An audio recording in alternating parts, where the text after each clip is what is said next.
Shalom everyone from Yerushalayim. As all of you know, we are going through once again difficult times, and as we approach the Yom Tov of Pesach, all of us pray that HaKadosh Baruch Hu should bring us Shalom and the Geula Shlema, as Chazal say.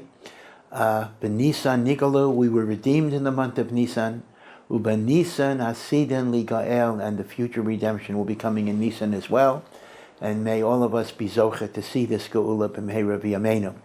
I wanted to share with you a thought about the 4 cups of wine. All of us know that one of the great mitzvos of Seder night is we have to drink 4 cups of wine, because the Torah uses 4 terms of redemption. V'otzeisi, I will take you out. V'yitzalti, I will save you. V'ga'alti, I will redeem you. V'lakachti eschem li liyam, I will take you unto me for a nation, which is actually referring to Matan Torah, which is the ultimate climax of the redemption. And I have spoken about this before, but I'm going to say something that I have not said before. And that is, I want to project backwards a little bit and look at the calendar before Pesach. In the month of Adar, we have 4 special parshiyot, 4 special Torah readings in the month of Adar. Parshat Shekalim, about the half shekel. Parshat Zachor, about remembering Amalek. Parshat Parah, about the mystery of the red heifer. And last Shabbos, the Shabbos before Rosh Chodesh Nisan, we read about Parshat HaChodesh. Now, although we've already passed that, I actually want to connect it with the 4 cups of wine. Rav Tzadok of Lublin, the great Rav Tzadok, writes that as we approach Pesach and we try to achieve freedom and connection with God, because that's the ultimate meaning of freedom, we first have to eradicate the very bad and destructive midot that prevent us from developing that connection. Now, we know that the 3 positive things that create our connection to God are, of course, the 3 pillars that the world stands upon, and that is Torah, Avoda, Gemilas Chasadim, the learning of Torah, divine service of korbanos and prayer, and Gemilas Chasadim, acts of loving kindness. But the same way, there are 3 positive features that build our relationship.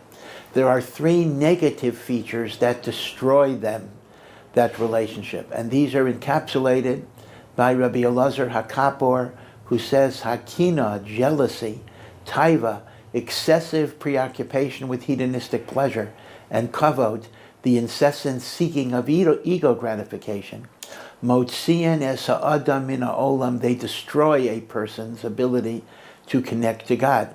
So Rav Tzadok suggests that before we come to the holiday of Pesach, we need to work on and eradicate, although we'll never be 100% successful, the negative attributes of jealousy, taiva, lust, and kavod. And he suggests, therefore, that this is the purpose of the 4 parshiyos. Parshat Shekalim helps us deal with jealousy. Parshat Zachor helps us deal with taiva. I will explain this. Parshat Parah helps us deal with kavod. And as we have worked on kina, taiva, v'kavod, we're then ready for the 4th level, which is chodesh, which means hischadshut, renewal and connection to God. And as a result, this will exactly parallel the 4 cups of wine, that we are succeeding in getting liberated in stages. We try to liberate ourselves from jealousy. We try to liberate ourselves from tava. We try to liberate ourselves from kavod. And then we're ready for the 4th cup, in which we can truly accept HaKadosh Baruch Hu's Torah. Because as long as we have these bad and destructive midos inside of us, we are not ready to accept the Torah. Rav Chaim Vital says that good midos are a foundation to the edifice that you construct. They are kind of beyond the Torah, even prior to the Torah, because the Torah can only be given to people who are fundamentally good in their midos tovos. So now let me just explain relatively quickly how each of the 4 parshiyot corresponds to the eradication of this destructive midah. Parshat Shekalim. We know that the distinguishing feature of the Parshat Shekalim is that rich and poor give the same amount. That even if you are very, very wealthy, you cannot give more than a half shekel. And even if you're very, very poor, you cannot give less than a half shekel. Everyone is equal. The Sfas Emes writes that the lesson of Machzas HaShekel is that when we talk about having a relationship to God, Whether you're wealthy or poor makes no difference, and that doesn't only mean in money. Some people are wealthy in all sorts of talents, wisdom, charisma, leadership ability. Other people might be a little defective in some of those talents. But the point is, as long as you do the best with the kochot that Hashem has given you, you stand before HaKadosh Baruch Hu with equality. The rich, however that's defined, and the poor, however that is defined, stand with equality of dignity and importance and belovedness in the eyes of God, as long as you do your best. If you think about this, this is obviously a very great antidote to jealousy. Because I look around and I see somebody who's smarter than me, who's richer than me, who has seemingly more success in life. And I look at myself and I feel cheated and I feel deprived and I feel I wasn't given the chances that I need. But the lesson of Machzas HaShekel is, you serve God with what you have. You are as beloved to God as the person who serves God with what they have. And lehepech, if you give God 100% of what you have, that is actually greater than the person who might do much, much more than you, but is only giving God 20% or 30%. So the machshava of Machzas HaShekel helps us uproot the very destructive midah of jealousy. Now, we then come to Parshat Zachor, and here the association is a little less clear. But Rav Tzadok writes, and other Svarim write it as well, that when we talk about eradicating Amalek, Amalek represents this evil in the world, but it's not only the external Amalek, but there's an internal Amalek that's within us. And part of the obligation of eradicating Amalek is to eradicate the Amalek that is within us, because in a sense, it is the Amalek within us that gives power to the external Amalek to persecute us and to destroy us. So what is the Amalek within? Rav Tzadok suggests it is coldness in the service of God. You know, the Torah talks about Amalek as Asher Korcha Baderech. They encountered you in the way, but Rashi brings a medrash that Korcha means they made you cold. Now the way Rashi explains it, again the way the medrash explains it, is when the Jewish people left Mitzrayim, the whole world was afraid of them. They were like a boiling, scalding bath that nobody would dare put in their toe or put in their finger. They were scared of the Jews. The splitting of the Red Sea, the 10 plagues. Amalek jumped into that boiling bath and they got burnt, but they cooled off the bath for the next guy. That's how Rashi, based on the Medrash, understands made you cold.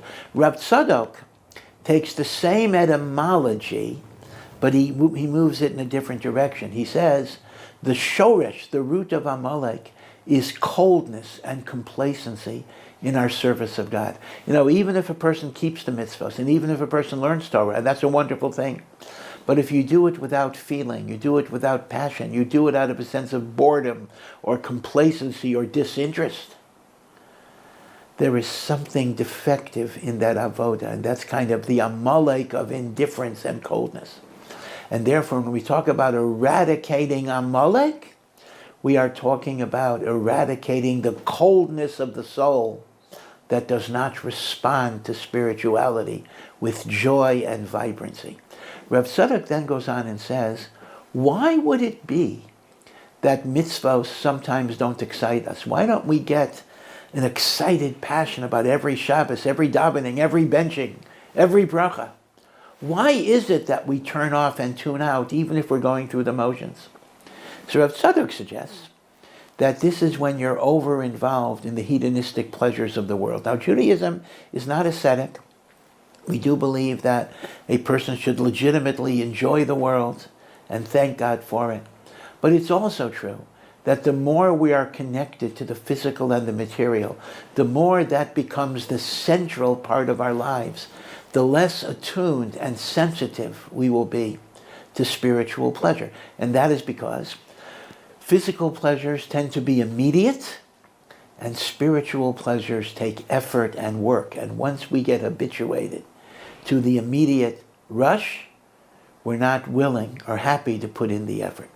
So based on these train of associations, Let me reiterate. Parshat Zachor is eradicating Amalek. But eradicating Amalek on the outside also means eradicating Amalek on the inside. And Amalek on the inside is coldness in Avodas Hashem. And the coldness comes from the taiva, the over-involvement in materialistic and hedonistic pleasure.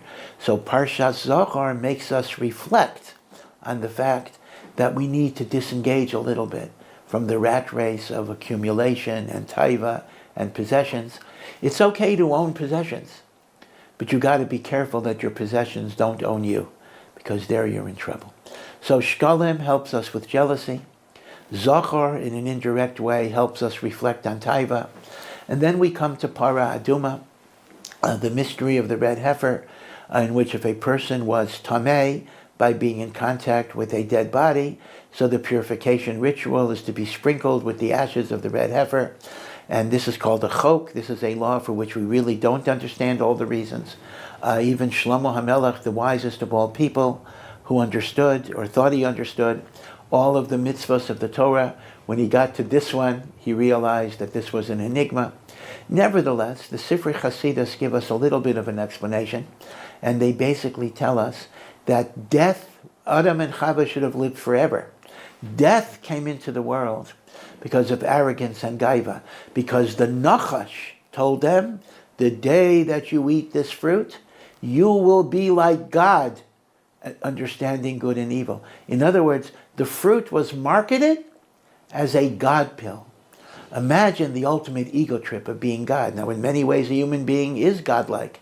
We are made in the image of God. We have free will, we have autonomy, we have intelligence, we have creativity. We can destroy worlds, we can create many, many things. And yet, when a human being is carried away, and to think he can replace God or be as good as God, that will ultimately be his destruction. Death came into the world because of arrogance and gaiva. And the reason why we are purified with ashes is because ashes is a sign of humility. Death comes into the world because of arrogance. We become liberated from death by gestures of humility and submission. Now, what's interesting is, humility is both good and bad. There is good humility and bad humility. The good humility is the humility in which I understand that everything I am is from Hashem, and I must use my talents to serve Hashem. There is bad humility, in which I think I'm worthless and what I do doesn't count. And that might even be part of the mystery why with Parah Aduma we have the paradox that the ashes can purify the impure, but those who handle the ashes become impure, because how can the same thing make you pure and impure? Humility is exactly that situation. The humility of turning my life over to God is wonderful and pure, but the humility of self-loathing, a lack of self-esteem, a sense of worthlessness, turns out to be destructive and impure, because you'll never become the person that God intended you to be. As Rabbi Yerucham of Mir said, a person who is not aware of his faults is a foolish person, if I think I'm perfect. But a person who is not aware of their inner greatness is a tragic person, because he will never know the tools that God gave him to accomplish his mission. So far we have the very beautiful progression. Shekalim helps us with jealousy. Zachor helps us with taiva. The paradox of Parah Aduma helps us balance the need for humility and the need of healthy self-esteem. Hopefully, we go through a transition where we try to improve ourselves in the areas of kina, taiva, v'kavod. Afterwards, you are ready for renewal. Now, halachically, it's very interesting that in the Jewish calendar, there can sometimes be a break between Shekalim Zachor and Zachor Parah, but there is never a break between Parah and Chodesh. Parshat HaChodesh is always the Shabbos right after Parshat Parah, and the reason Rav Tzadok says is the following idea. After you eradicate the evil, and you've achieved a certain level of inspiration, you must concretize it in virtuous action. All of us have moments of inspiration. It might be after Yom Kippur. It might be at a wedding of our child or grandchild. It might be at the Kotel. It might be just walking in Yerushalayim. There are moments in which we are inspired. But if you don't concretize it by, even in a small way, I'm going to pray to Hashem, give thanks to Hashem in my own words for 15 minutes. I'm going to learn an extra half an hour. The inspiration disappears, and it's not going to be recaptured. So after you've achieved a successful battle against Kinah Taiva V'Kavod, you then have to have renewal. So now let's swing over to the 4 cups of wine. If the 4 cups of wine are an expression of freedom, perhaps homiletically, now this is a drush, I'm not claiming this is pshat, the first 3 cups, we're achieving symbolically freedom from Kinah Taiva V'Kavod, just like Shekalim, Zachor, and Parah. And the last cup is Matan Torah, V'lakachti etchem li liyam, because that's exactly the message. Only when you have purified your midos are you truly ready to accept HaKadosh Baruch Hu's Torah and live the life of a Jew. As Rav Chaim Vital says, without midos tovos, we are not yet human beings. The Torah was given to human beings, not to animals. And when we live on the level of animals, we are not ready to be sanctified and elevated by Hashem's Torah. So as we think of the 4 parshiyot, and we try to connect them to the 4 cups of wine, let us recognize that Pesach is not only about the historical redemption of the Jewish people from their slavery in Egypt. It is about the redemption of each and every one of us from the inner enslavements that we have, the chains that hold us back, the midos ros that block us. As the Balatanya says, the very word Mitzrayim means mitzarim, boundaries, constrictions, and blockages. May all of us be zocheh to become liberated from all that enslaves us in our personal life. Chag kasher v'sameach. Hi, this is Peretz Baruch Eichler, a proud alumnus of Ohr Somayach. Now what you just watched is one of the many programs that Ohr Somayach provides, leaving its impact on hundreds of thousands with so many more waiting to be reached. Ohr Somayach's central campus in Jerusalem has over 300 students presently learning there. And now you can be a vital part of spreading that bounty of knowledge worldwide by logging on to donate.ohr.edu. We can step up to the plate at this pivotal moment of Ohr Somayach's growth and bring the next generation of Jews home.